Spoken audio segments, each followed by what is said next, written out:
Hello guys! Thank you Lord for another day. At meron na naman tayong panibagong lakas para sa araw na to. Today is Thursday, so day off natin. So eto, inaya natin ang ating partner in life na kumain sa labas. Dito lang yan sa may SM San Mateo. Dito naghanap kami ng makakainan. So ayan, ikot-ikot muna kami.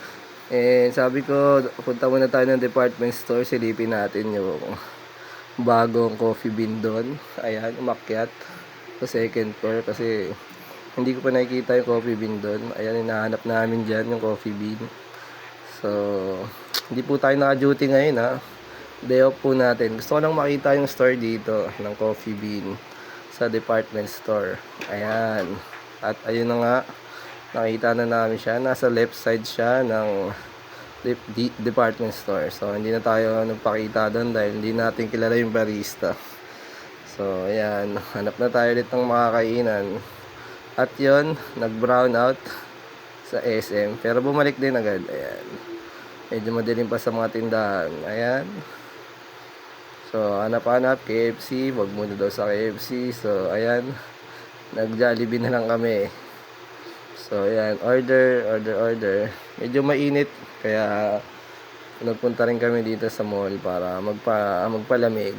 Ayan, ang ating partner, si Aling Jo.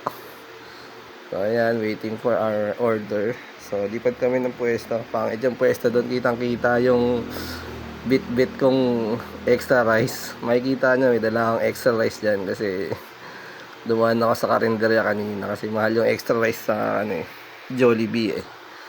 Ayan. So, waiting for our order.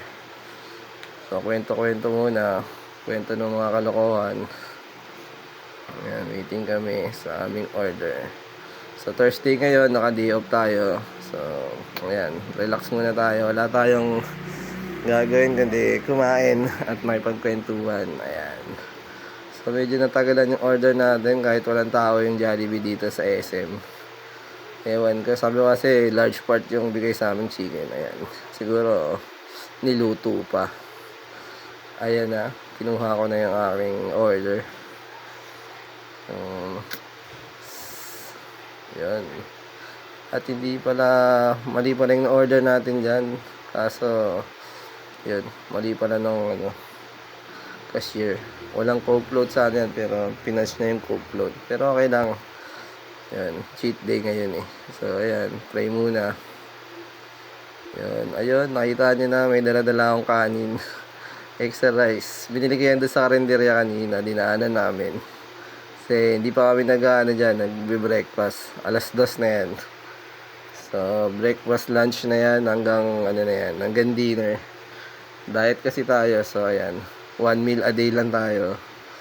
So, bumili tayo ng rice. 3 rice yan. Tapos, ang order natin is chicken and spaghetti. With coke float. Ganyan din kay madam. Chicken. Chicken and rice sa kanya. With fries. Ayan, so, ina-enjoy lang namin yung lamig dito sa SM. Kasi medyo mainit sa bahay. So, ayan. Naggala muna kami ng saglit. So, ayan. Extra rice is life. 1 meal a day. 2:00 na yan, so hindi namin kakain mamayang gabi niyan dahil nagda-diet kami. Pero kung magugutom, baka umorder. Pero feeling ko, ang dami naming nakain eh. So, ayan. Mamaya, pupunta pa kami dun sa may bibingka. Yung bibingkahan dun, mag-hot choco pa kami. Hindi ko na na-record dun kasi wala, nakalimutan ko nang mag-record. So, ayan. Nagde-dessert kami ng bibingka. Sarap yung bibingka dito sa SM San Mateo. Yun, todo kwento. Kwento ng kwento. Kasi wala, minsan lang kami lumabas nito ni madam eh. Kasi busy tayo sa work. Busy din siya, call center sa gabi eh. Tapos si kuya sa umaga naman pumapasok din. So ayan, kwento. Daming kwento, sobrang nasarapan sa kwento. Hanggang sa naubos ang kanin. Napasarap din ang kain. Ayan. So, yan. Sa bukas, kinabukasan yan, pasok na naman. Kaya yan, ini-enjoy natin yung ating day off.